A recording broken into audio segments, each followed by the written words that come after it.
our student from Meru University of Science and Technology, the Catholic Action, ready to present a song, Mabonza.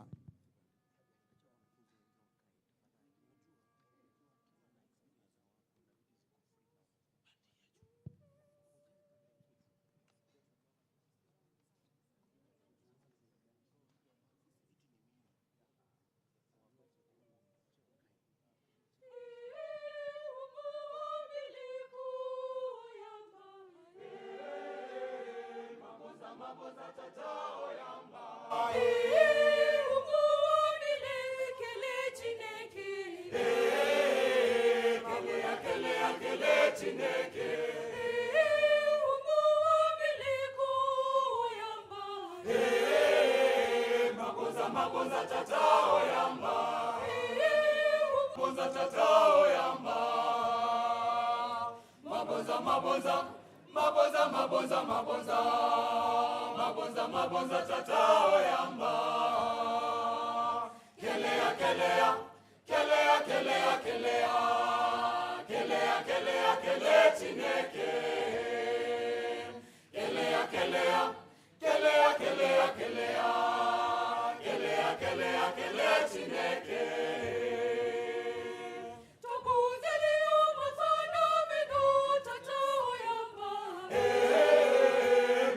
Mabonza tatao yamba.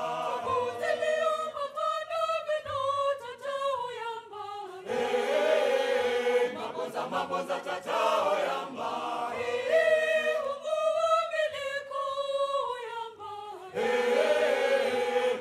Mabonza tatao yamba.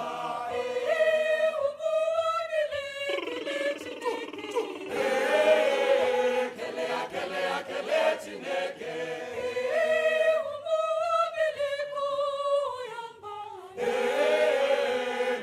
Mabonza tatao yamba.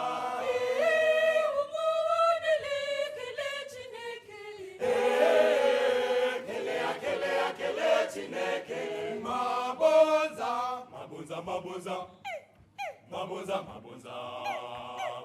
Mabonza tatao yamba.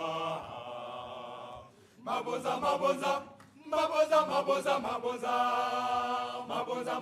tatao yamba.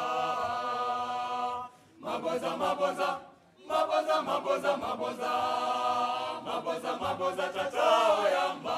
Tuwape makofi jameni. Kelea, kelea, kelea, kelea, kelea. Kelea, kelea, kelea, chineke. Kelea, kelea, kelea, kelea, kelea. Kelea, kelea, kelea, chineke. Meru University of Science and Technology students, Catholic, group performing Mabonza on stage.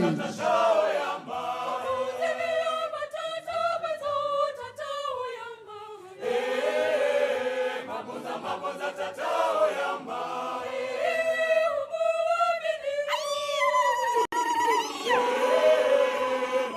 Mabonza tatao yamba. Professor Mosamamo, Director Rise. Kelea, kelea, kelea, chineke.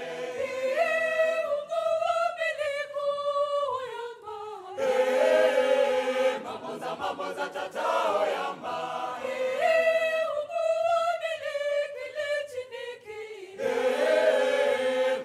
Kelea, kelea, chineke.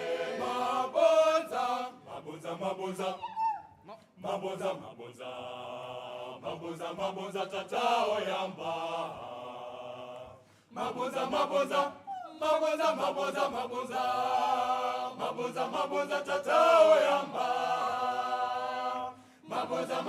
Those are students from the Catholic group, Meru University of Science and Technology, performing Mabonza to kick off our afternoon session with entertainment. Kelea, kelea, kelea, kelea, kelea. Kelea, kelea, kelea, chineke.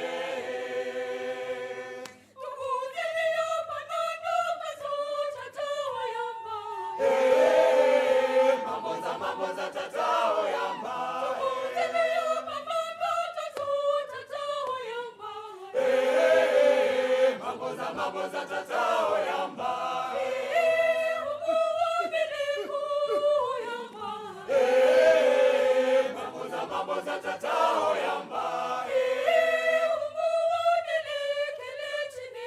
Tuwape makofi jameni. Kelea kelea chineke. Mabonza. Mabonza mabonza. Mabonza mabonza. Mabonza mabonza tatao yamba. Mabonza mabonza. Mabonza mabonza mabonza. Mabonza mabonza tatao yamba. Mabonza mabonza. Mabonza mabonza mabonza. Mabonza mabonza tatao yamba. Kelea kelea. Kelea kelea kelea. Kelea kelea kelea chineke. Kelea kelea. Kelea kelea kelea. Kelea kelea kelea chineke. Tuwape makofi jamani. Thank you very much, students. Performing Mabonza, that is the Catholic group, kicking off our afternoon session, day 2, Mass 2.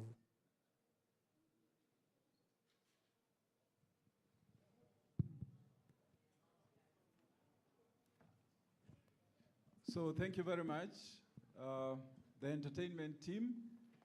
We are just about to start our other aspect of the program. And as we prepare, Dr. Chege, you will panel.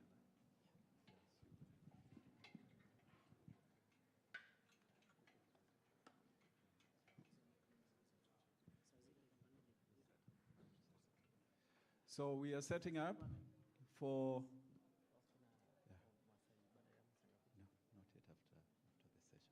Yes. Yeah. So we are still setting up. We are going to have our next program. And as they set up, Dr. Chege, you can set up with your team on the podium. We're going to have a session that is going to be guided by Dr. Chege.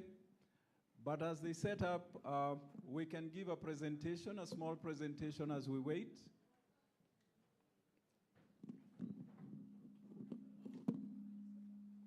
So don't worry, just focus on me as they set up. So this is about the university, and we have tried to assemble data that speaks to the university. This is about our Innovation and Research Center, and generally the university at large. Next.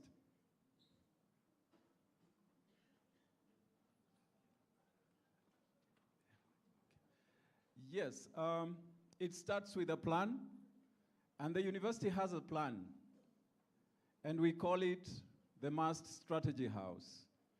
And this sinks into our innovation strategy that we have been preaching.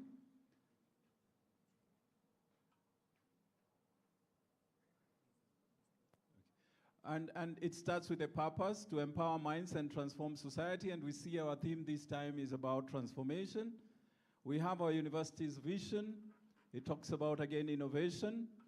We are talking about transformation. Then we have pillars that we want to domain, and this starts from the beacon of academic excellence to catalysts, groundbreaking research to academia and industry partnerships, the environment, how we will sustain this, and definitely sustainability.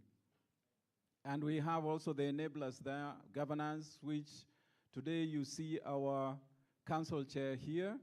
Our council is very supportive. Human capital, you see our staff. Infrastructure, and all that, quality and innovation. So if you see, our values are very clear. And if you see, one of our core values, again, is innovation. So very important that we adhere to this as we try to ensure that we empower the brains. So don't forget, our values are innovation, we have professionalism, we have integrity, and we have quality.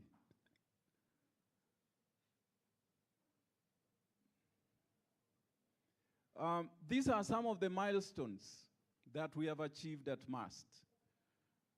It started back in 1979, just as a college, Meru College of Technology. This is when they established technical and vocational training. It since moved to Mecotech. This is when Mecotech was elevated. This is in 2008 to Meru University College of Science and Technology, becoming a constituent of Jomo Kenyatta. In 2013, the college transited to a fully chartered university. This is in 2013. Therefore, Meru University of Science and Technology was born in 2013. This is March 1st, 2023. In 2028, we see we had COVID, and therefore the university moved towards online learning, digital. In 2021, it adopted blended, and a very significant time is 2023, that we have our strategic plan. And this plan is what we say, if you fail to plan, you plan to fail. And this sinks into everything that we are doing now. So I'll be very fast. Those who don't know Meru University, we have 8 schools. From School of Agriculture and Food Science SAFs to School of Business and Economics, School of Computing, Informatics, School of Engineering, Agriculture, School of Education, School of Health Sciences, School of Nursing, and School of Pure and Applied Sciences. But we have other research centers.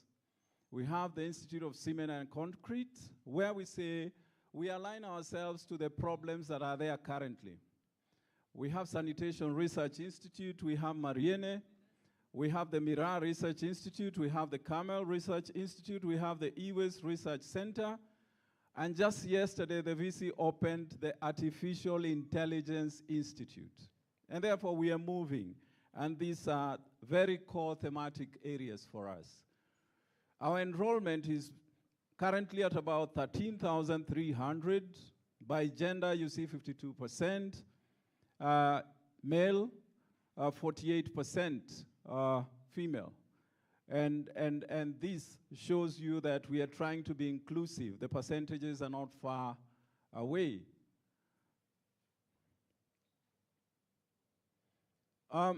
If you look at the facts and figures, currently we have about 186 academic staff, administrative staff at 243, 429 in total, international staff that we deal with variously, 14.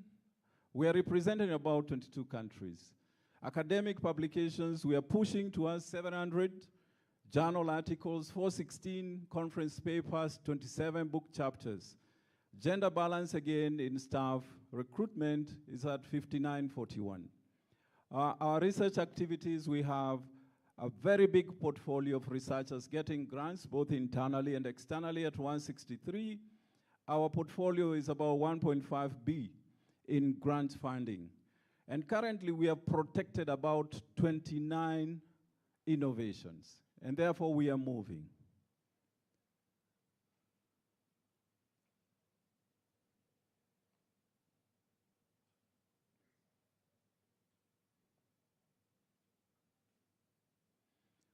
Our graduate employability is not bad. Between 0 and 3 months, 56% of our graduates are employed. 4 to 6 months, about 26. These are tracer studies. After 6 months, about 19%. And therefore, it's good for you to align with Meru University because you'll be employed. Our community engagement activities are many, from tree planting. These are girls who are being enabled through artificial intelligence. We are in touch with the community through sports and all that, so we are also heavy on these.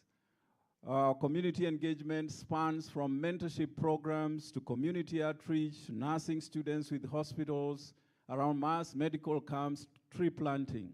Our partners are schools, hospitals, companies, hospices. But you see our catchment in the map is the northern side, the Mandera, Isiolo, and the Moyales.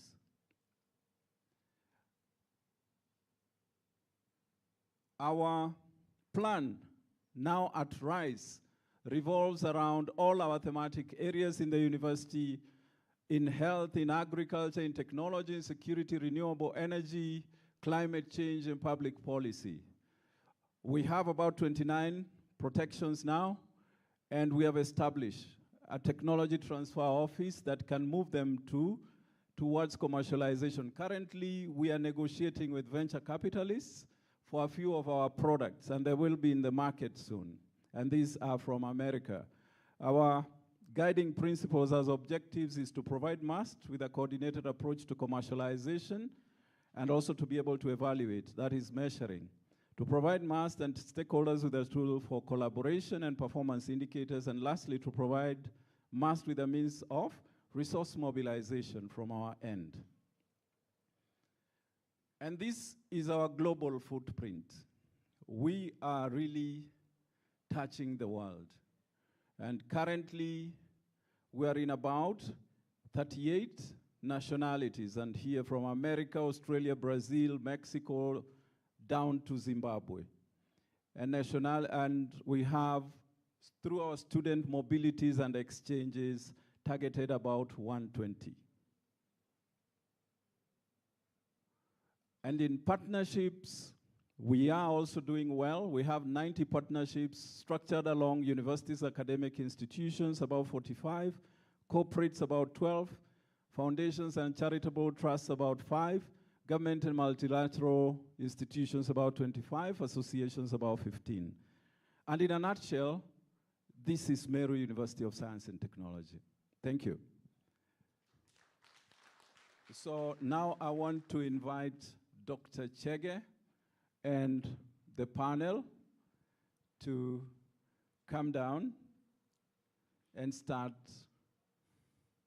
their program. Dr. Chege? I'll hand it over to Timothy, the MC. Sorry. Big hand to Professor Omamu. A better hand, a better hand, a better hand. Thank you so much, Prof, for that good presentation. Now, these are the panelists that we have for this session. As they rise, kindly give them a big applause. All right? Now, that is just warm-up.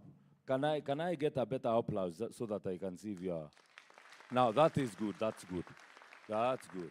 Now, the first one is Ivy Kanyaru, machine learning engineer, Safaricom.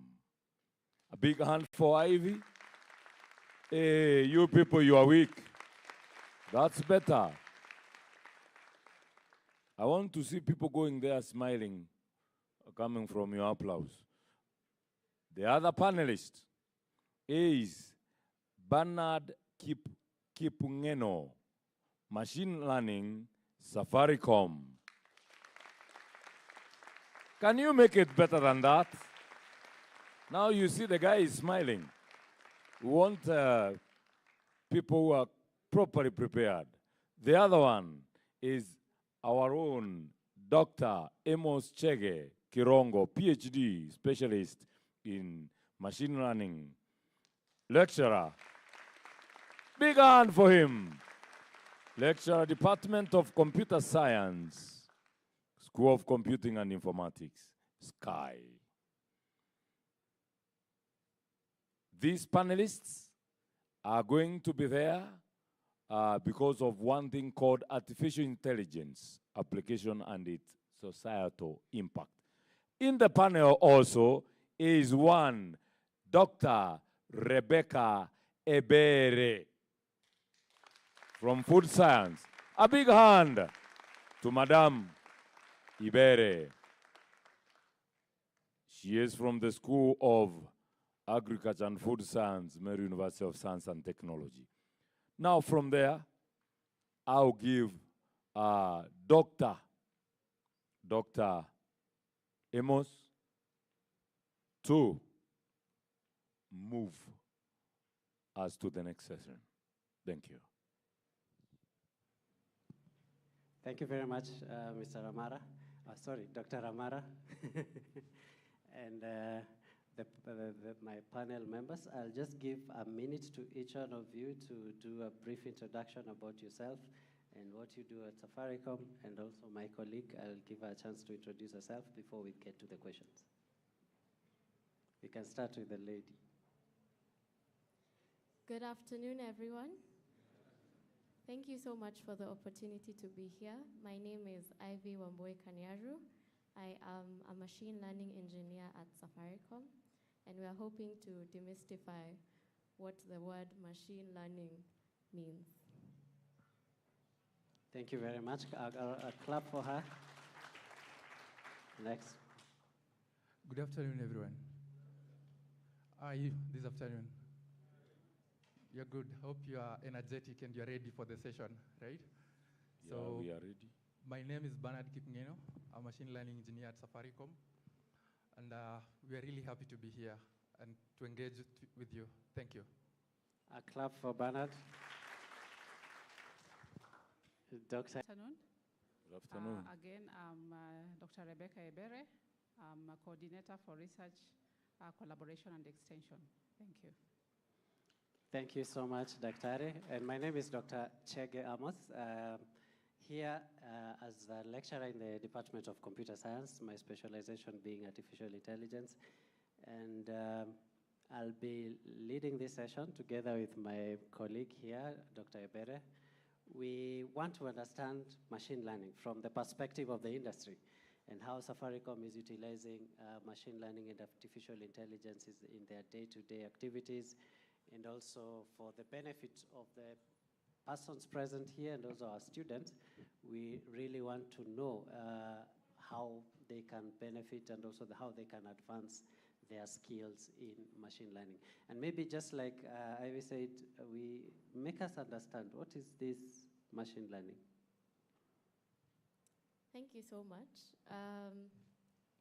Maybe I can start with explaining what my role is and the different roles we have in our team. So first, we have a data scientist, and we have a machine learning engineer. I'm not sure how many of you would know the difference. Is there a difference in what I said, a data scientist and a machine learning engineer? I won't ask you to come up here. I just need anyone who would know the difference. Just a hand up. Okay. So in AI, we have, well, what I like to call AI is prediction. Prediction based on data. Now, the role of a data scientist, at least in the workplace, is to look at that data, analyze the data you have present, and try to find patterns in that data to use in prediction. So for example, it rains on Monday. Tuesday, it rains.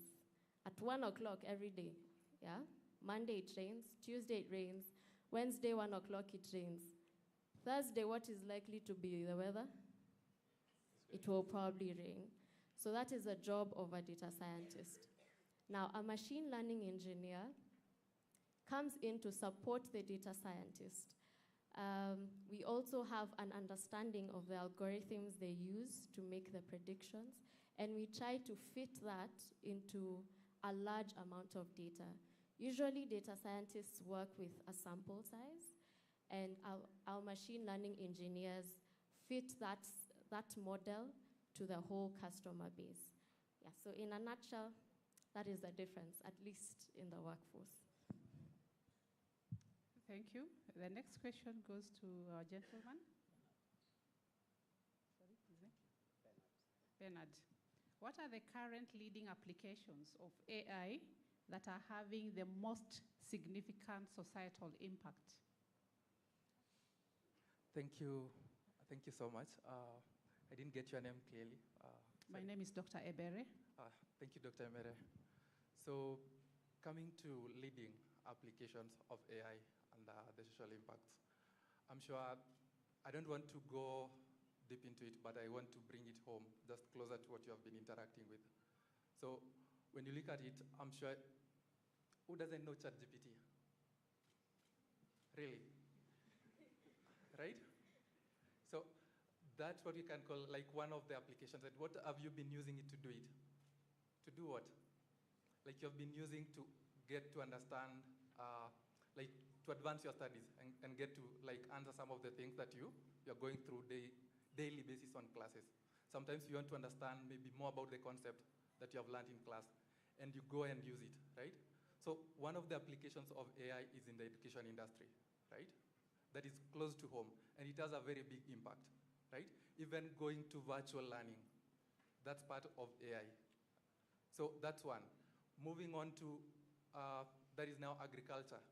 So if you move on to agriculture, we have within the agriculture sector, like we are using, AI is being used to bring in the efficiencies in terms of the resources used or the inputs, that is the farm inputs and everything.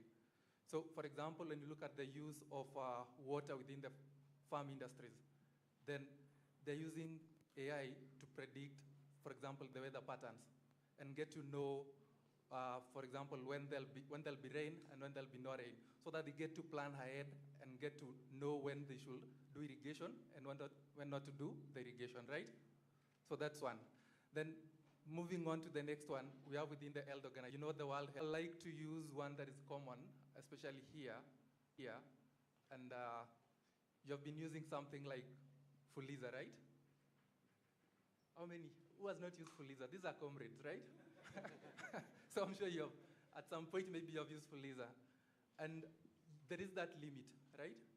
There is that limit. Sometimes you find yourself complaining that my limit is different from my colleague's limit. So part of the application is that we use AI to advance the fintech applications. For example, predicting that is the limits that you qualify for. Yeah, I think those are applications. Thank you so much. Thank you, Bernard. I have a question directed to Ivy, especially anytime we talk about AI, and I think I've received this question many times from people from other fields, is the ethical concerns around AI, ethical issues around AI. You know, like for the comrades who are here, when I give you an assignment, whether it's coding or whether it's a normal assignment, GPT or any other, nowadays even people do memos using AI. They do even writing an email using AI. What are these ethical issues that exist, and where's the boundary between doing something ethical and unethical while applying AI, and maybe how are you doing it at Safaricom? Thank you. That's an interesting point right there. Well, I was a student not too long ago. And I can attest that is what happens. But first and foremost, we have to remember that AI is a tool, just like any other tool. And sometimes we tend to use it for the wrong reasons. Like he mentioned, sometimes we don't want to think too much, so you paste that question into ChatGPT and get a response. On to the ethical concerns. That is one of the main ethical concerns that we have, that people may not be using this tool in the right way. It does not have to be ChatGPT. I'm sure all of you are on social media, and you know sometimes there are videos of, you know, it could be the president, and we've deepfaked something he said, yet he didn't actually say it. And some of the ways we want to curb this issue is, first, we want to explain to you guys that AI first is a tool, like I mentioned, and explain the different uses of AI. What is AI doing with my data, right? Sometimes I know some of you paste questions on ChatGPT with your full name, your ID number, venye tu imekuja is how you'll paste it on ChatGPT. So probably ChatGPT might know you are in this university, probably because you put the title. The title, ulipewa cut, you pasted from the top even with the name of the university and sent it. But some of the ways we are trying to curb this at Safaricom is to make sure that your data is first and foremost encrypted, so that we do not necessarily know any personal data. We make sure that whatever data we use is not personal to you. We do not know your name when we are trying to train our AI models. Another big concern in the AI space is bias. Um, there's this time when an AI was asked to recreate or envision how different people in different professions look like. And you can probably guess, most of the engineers, the doctors, you know those courses, yeah? They were men. I can attest, we are not all men, yeah? And when it came to stay-at-home people or nurses, it gave women. The next thing it did was all of them were white people because it doesn't have data that pertains to us. So what we're trying to do also is to make sure that we are collecting a diverse set of data to make sure that our AI models are fair and do not have any bias. Thank you. Thank you. Thank you very much. Bernard, maybe you can tell us how is the AI changing the job market and what can the societies do in order to cope with these changes? Thank you. Okay, so thank you so much for that question. And one thing that I would like to, I'd like to really relate with what's happening on the ground with you so that you get and see. For example, when the online classes was introduced, right? During COVID season, what happened is virtual learning was taking place. And lecturers could record classes, right? And when they record classes, you find that some student might decide to say what? What do? You say, I'll watch later, right?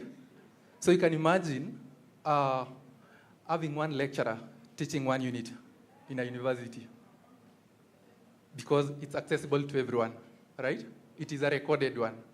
So one of the ways that it disrupts, it's like it might, in a way, it's bringing in efficiency, but as well, it somehow, if you don't cope up with it, it might end up disrupting your professionalism, right? So one of the ways that it disrupts is that, yes, it is bringing in efficiencies, but again, you need to reskill for you to cope up with. For example, when it came in, there are so many technologies that comes with. You find it was a challenge, even for students to join those classes, or even to learn to know how to use those different applications that we are using for online classes.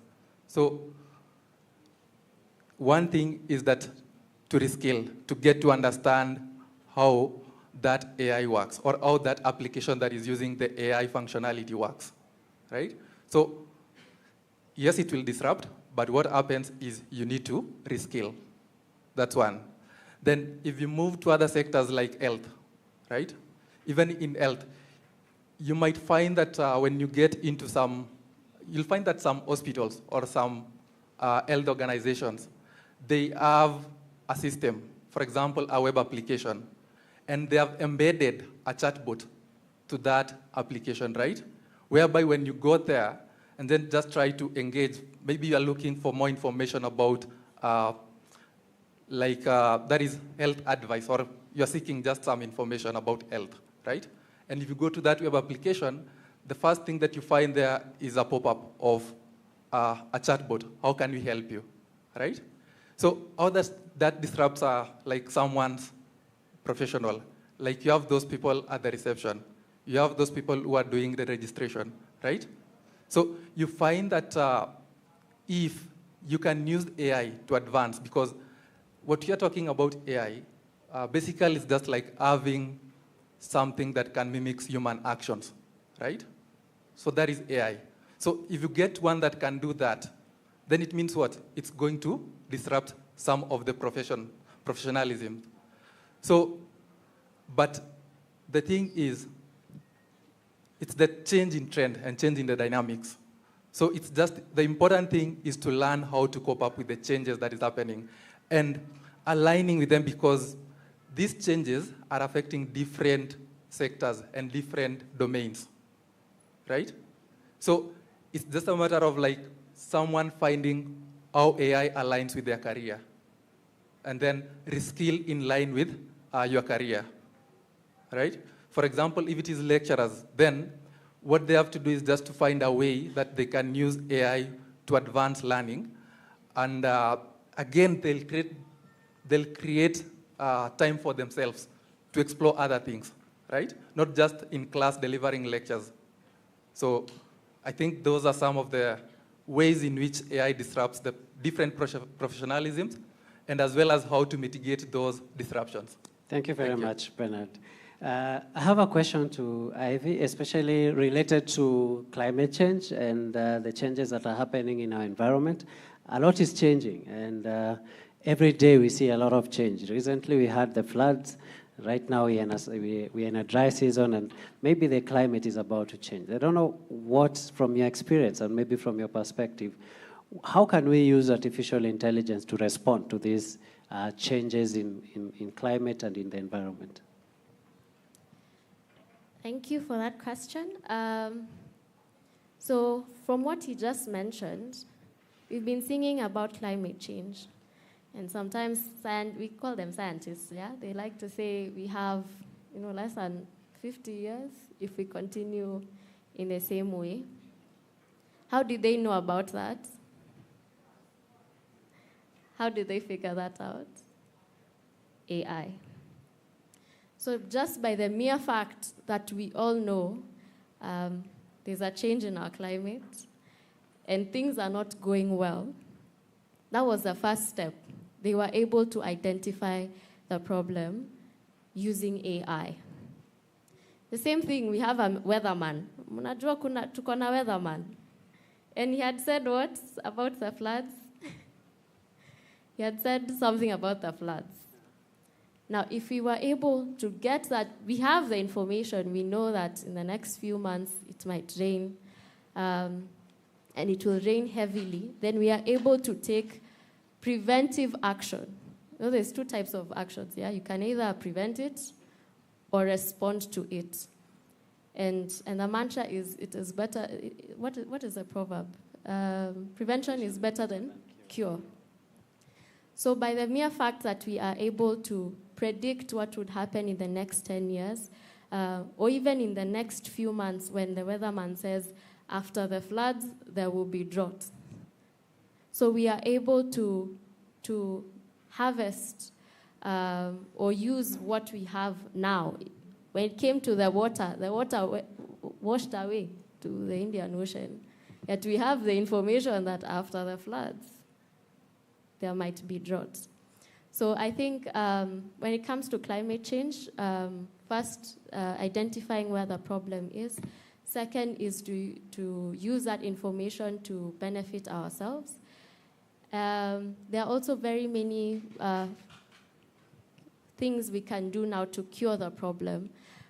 We keep talking about planting more trees or conserving our oceans and conserving our rivers.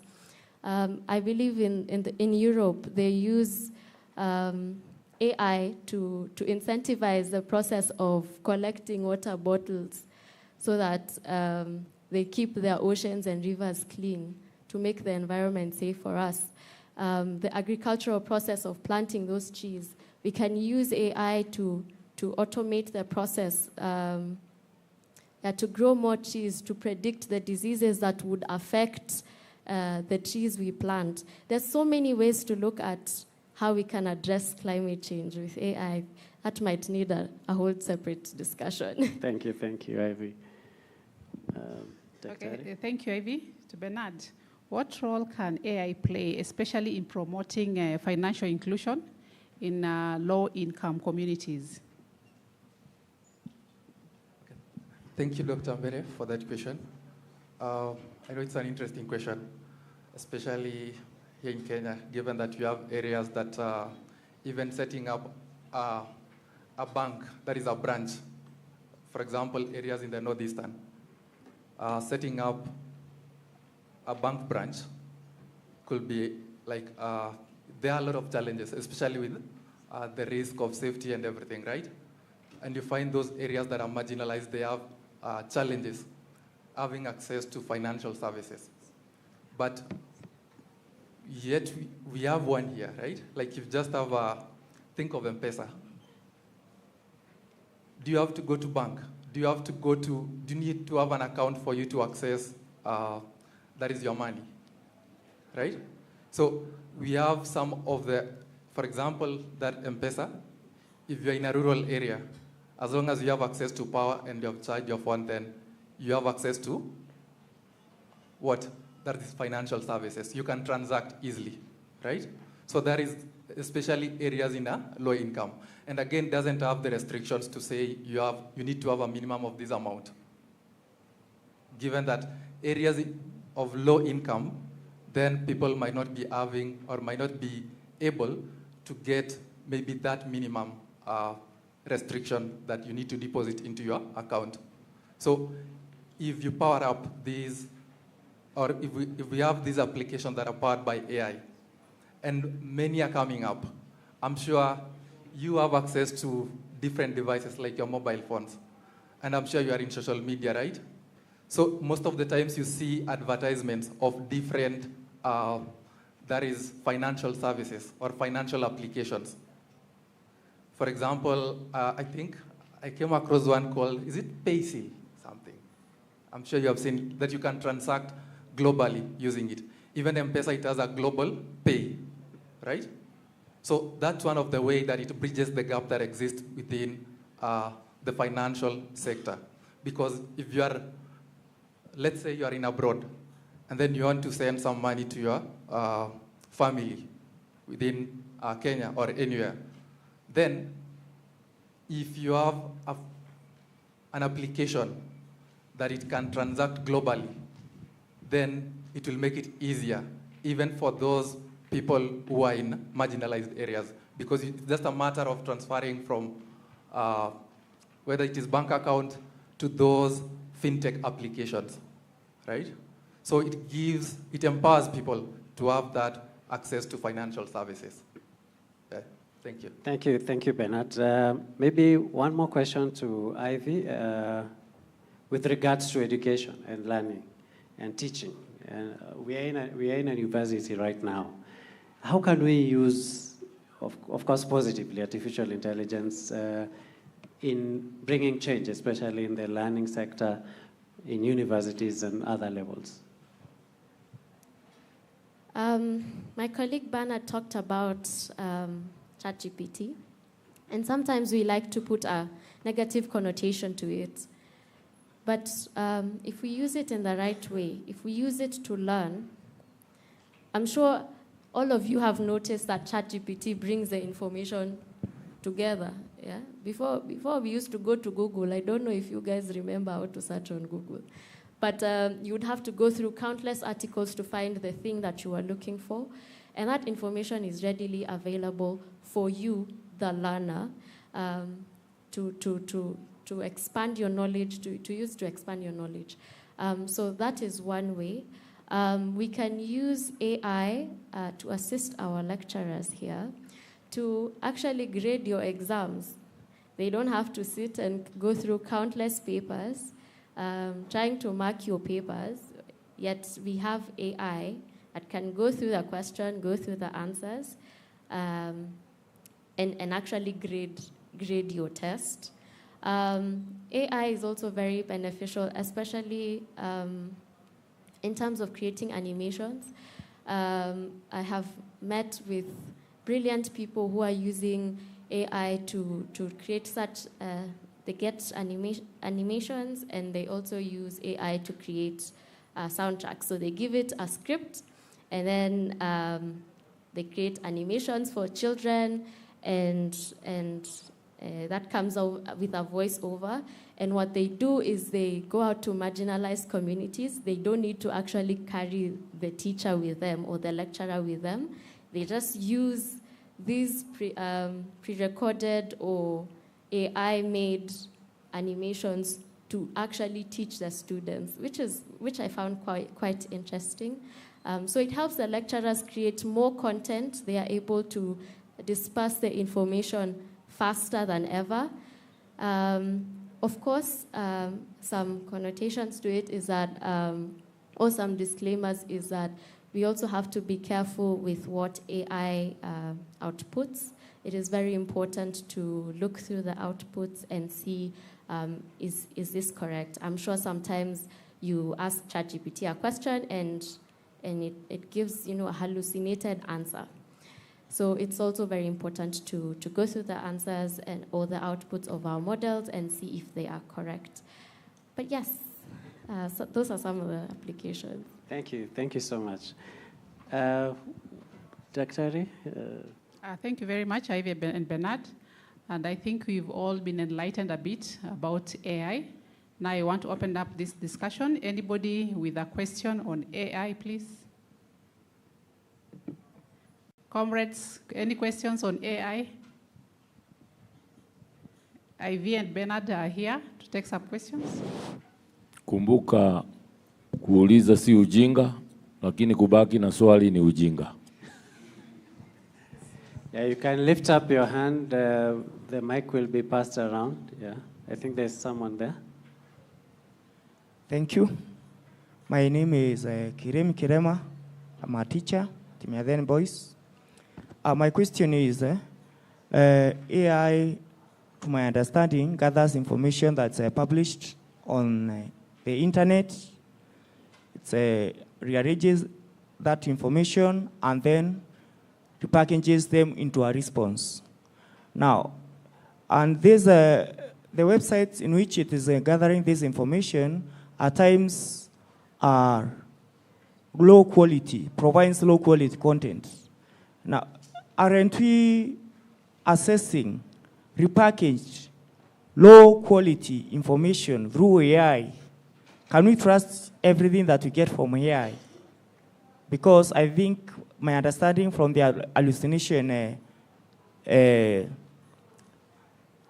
that hallucinating concept of AI comes from providing low quality content. Or how do we approach that? Thank you.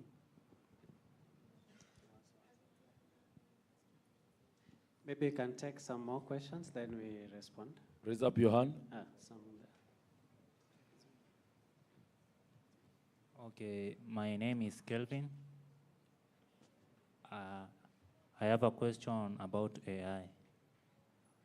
Based on your information, you tend to rely on AI as a data tool, and I would like to know if AI can be improved to be as a control for devices and systems. For example, if you have a phone, you give the AI some commands. On this time, do this and this in this app. Maybe that question, maybe you have get it. Yeah, it's clear. Is someone there?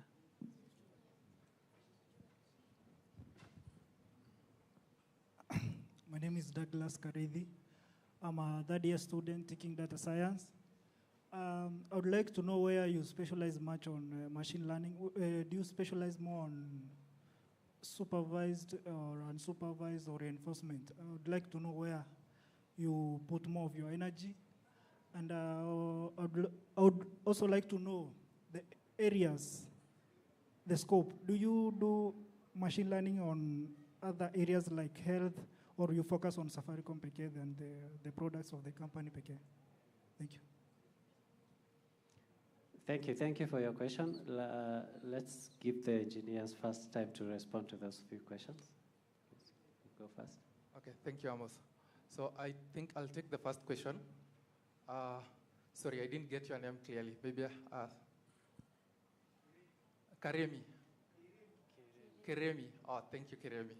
Thank you for that question. So, excuse, I'm Douglas Karethi. Douglas. Douglas Karemi. Yeah. Oh, okay. Yes, Douglas. So I'll address the first question on the hallucination that we are taking the information of low quality in the internet and repackaging it into AI.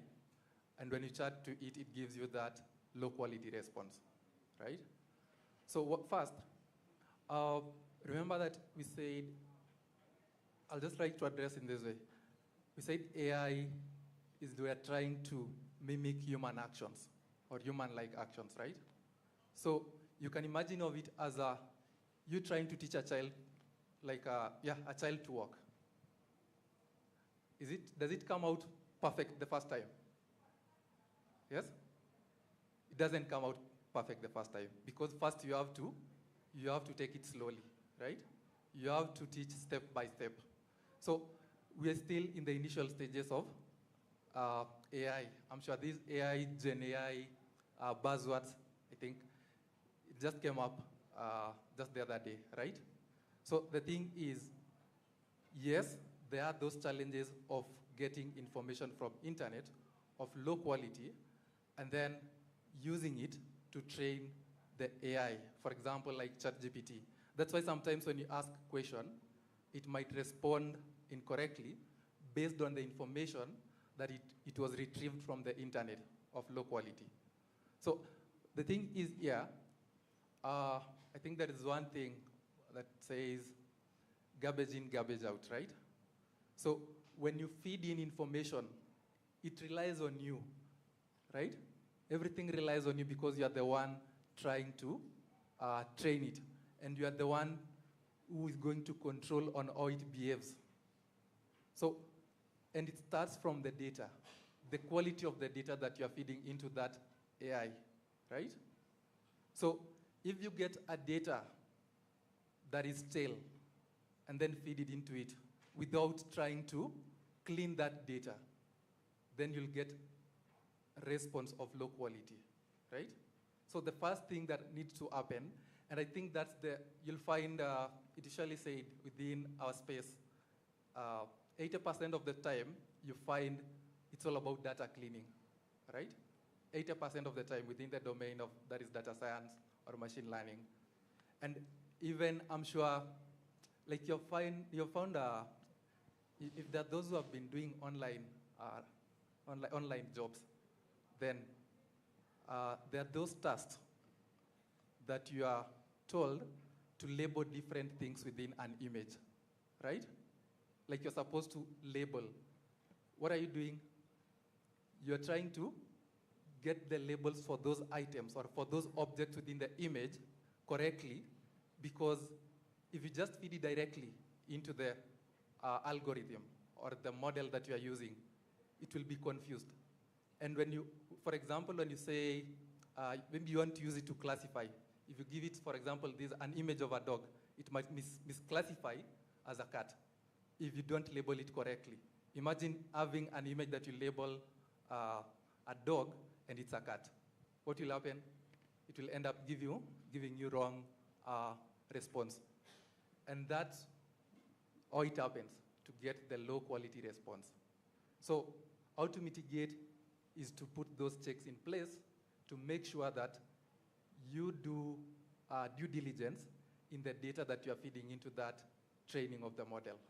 And maybe if I may rephrase the question that Daniel asked, because I know in our midst we have students either doing data science or doing IT or BBIT, or maybe they're in the other fields, but you're interested in ML or AI application. So how did you become an ML engineer, and what did you specialize in? What did you take more seriously while you're in school or maybe after school? Oh, mine is really interesting. I don't know even where to start. I think it will be all day story if I tell you. But for my case, I did a Bachelor of Economics and Statistics, of which I think what led me into the space or the domain for that is data. You know, statistics is all about what? Statistics students anywhere? Our comrades? Oh, sorry. I didn't know I'm alone in the pack of fools. Sorry. It's fine. So, so for me, what's really important is, I think it's all about the numbers. It's the mathematics, the foundation of machine learning. It's the maths. If you have that, then anyway, you can do it. right? So it's not even about like you doing computer science, you're doing what? It's all about getting to understand the mathematical concepts, right? And that one, I'm sure it cuts across all the courses. If not all, I'm sure majority, the basics, right? There is usually that, I think, introduction to statistics, so probably you do some maths. If not statistics, you have some maths, a little bit of maths in some courses, right? How about Ivy? So I did a Bachelor of Informatics and Computer Science not too long ago, just for your information. In my 4th year, I think for all 4th year students have to do a project. And we were challenged, at least at the time, any 4th year project had to use emerging technologies. So we were either to use AI, blockchain. I think those were the 2 options. Past that, go back home. So I took a project in AI, and I was immediately intrigued and started learning more. Of course, for those who do computer science, you know there's a variety of things you can do in computer science, and you learn so many things. But once I started interacting with projects to do with AI, machine learning, natural language processing, and the works, I got intrigued and started doing short courses on that, and ended up here. Wow, you can clap for them. Yes, Bernard, the resources. Yeah, so just to add on, because for my case, I think I didn't really want to mention, but just to motivate whoever is in this crowd to get a starting point, that for me, I was a self-taught, just relying on the online courses. I haven't gone to any class like to do anything about machine learning or what, just using the online resources. And that is part of the AI in education, right? So different resources, you have different resources in the online, and you have access to the internet within the school facilities, right? So I'm sure you have all that it takes to get started, right? Yeah. We can take 2 last questions, and I'd request Professor Mamo to be coming down as we conclude. I can see there's one hand raised up there. Yeah, thank you very much, Dr. Chege. Mine is a compliment because I also had a question. My name is Job Mugambi Mwirabwa, the MC assisting Dr. Ramara here for the Mastery Week. Mine is a compliment for the both interactive, what I may say, the use of Bernard said from, also come from School of Economics, SBE. I have added the knowledge on fintech and mobile optimization, the use of artificial intelligence, the use of M-Pesa. And I like how cohesively the team has worked together to present about the artificial intelligence, different use of artificial intelligence in wide scope. I've also learned about the ethical approach of AI in academics. And I've widened my knowledge on fintech. It's a compliment because I come from the School of Business and Economics, so kudos. Thank you very much. There was one question that Bernard was to, is it Bernard or Ivy? Yeah, there's one question that was asked by, was it Daniel or somebody? Maybe Ivy can respond. I think there are 2 questions we didn't respond to. There's the first question. I'm so sorry, I don't remember your name.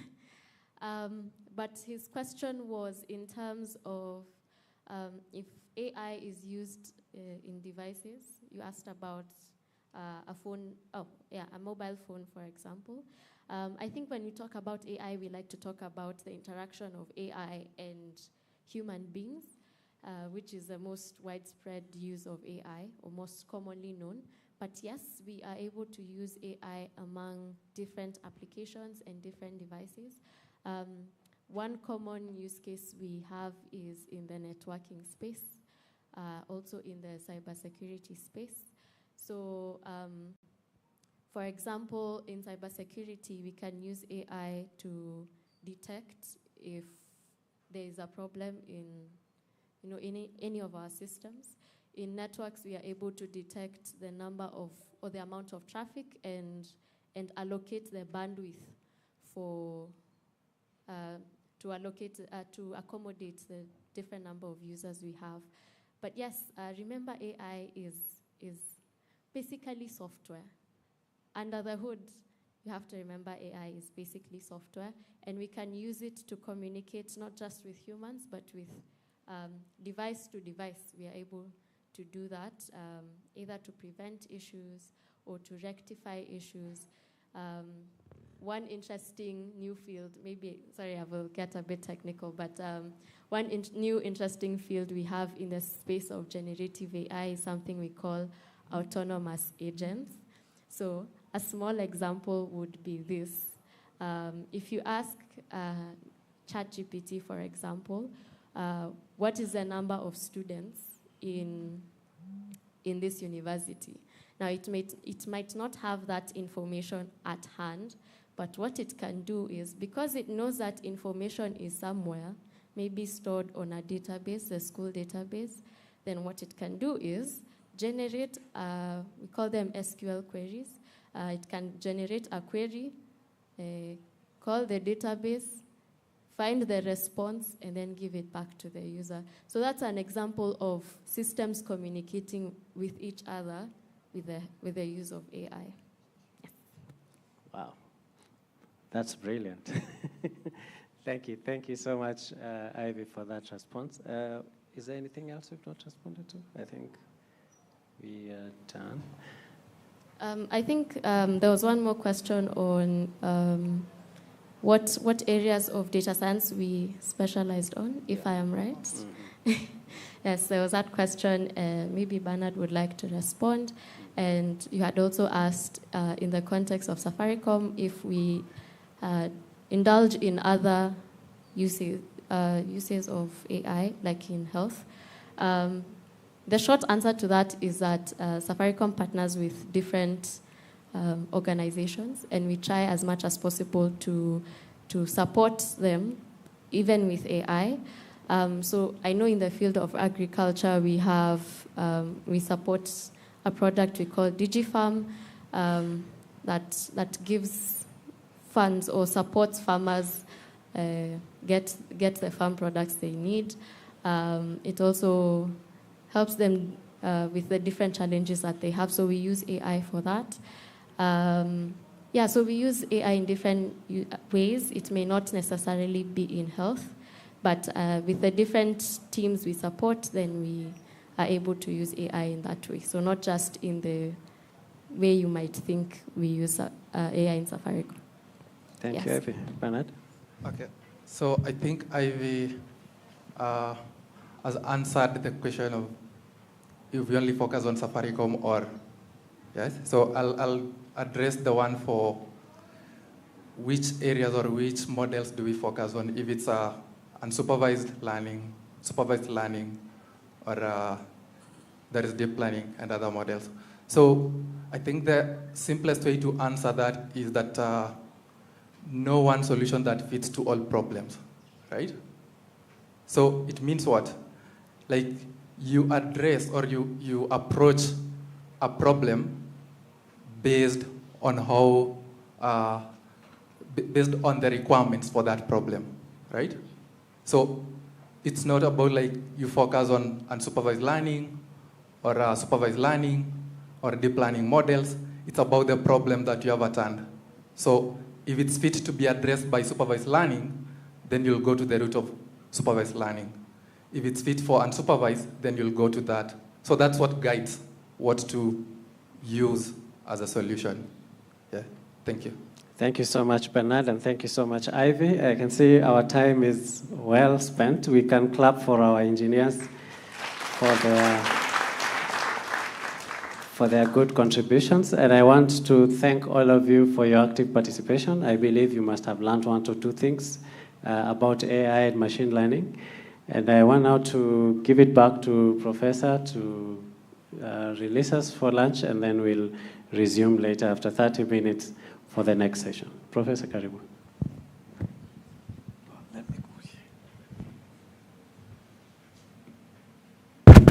So thank you very much, our panelists from Safaricom and Dr. Chege for moderating that session.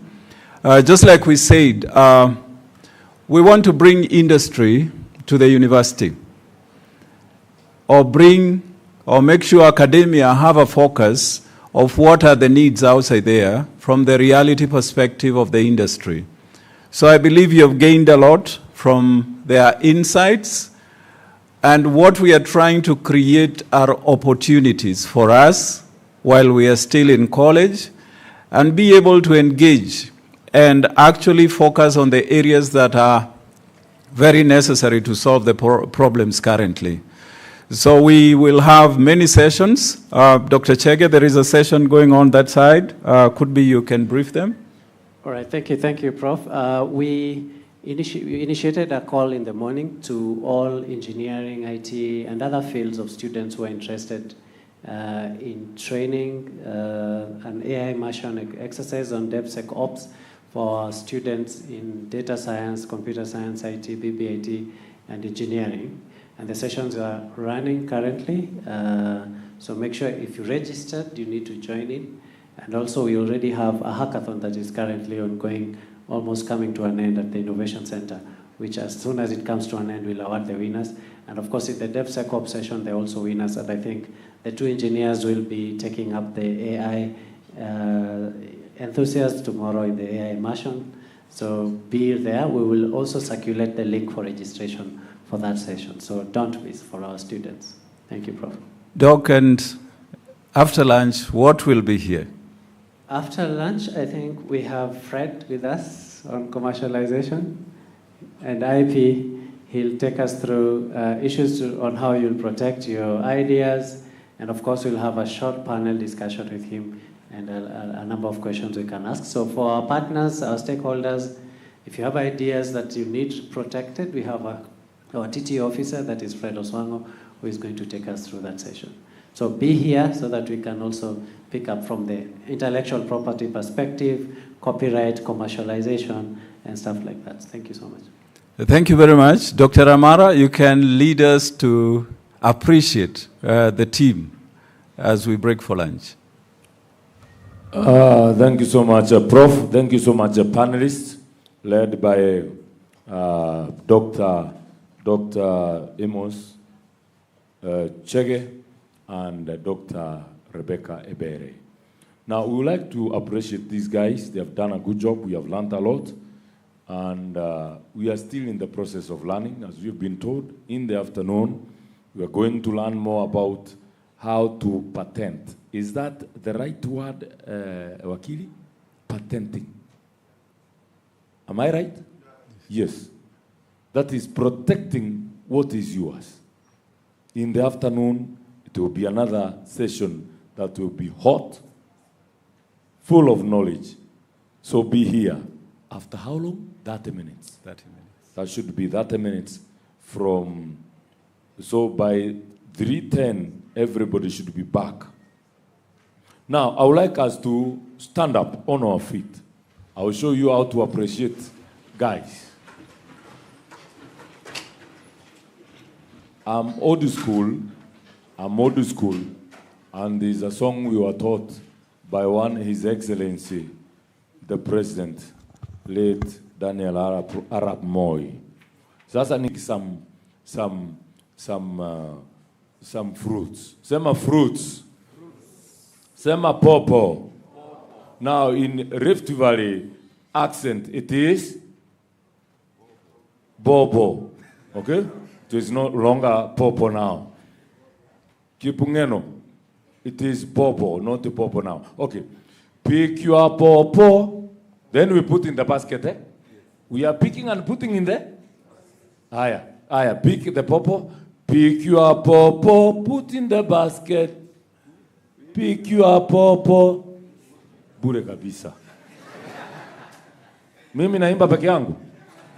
1 to go. Pick your paw, put in the basket.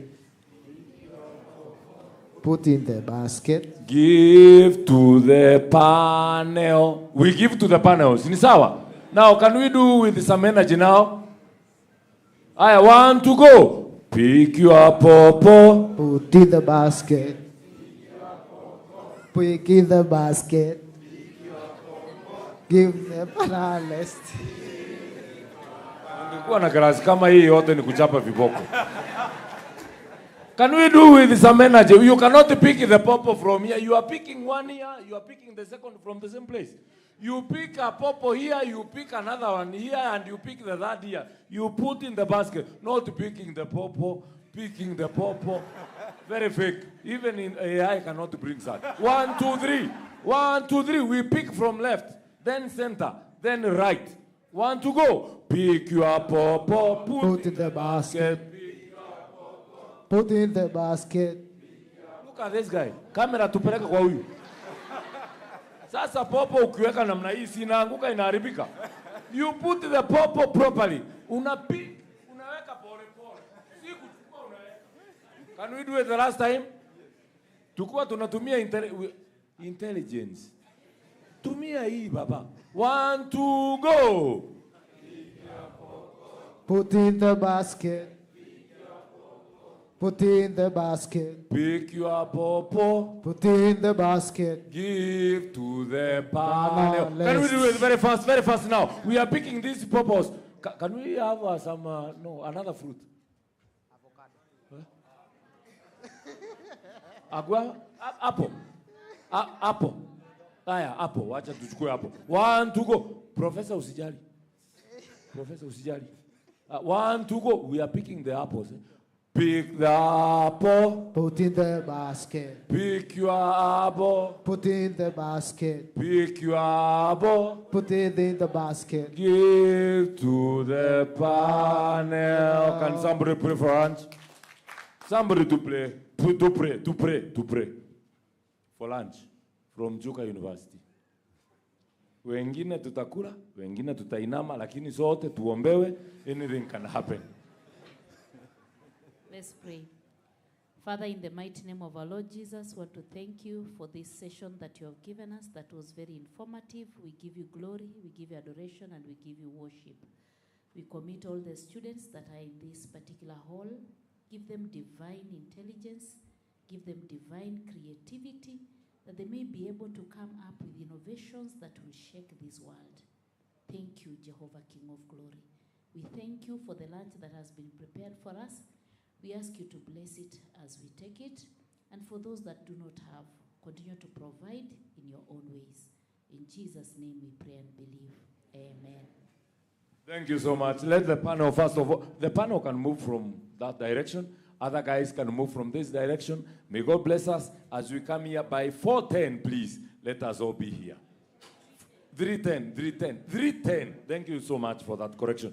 3:10, we should be here. Dr. Wakili will be talking about patenting our intellectual property and other innovations, how to patent our innovations. Tafadhali ukiongeza muda kidogo, mwendo kidogo itakuwa mzuri. If you can hasten the pace.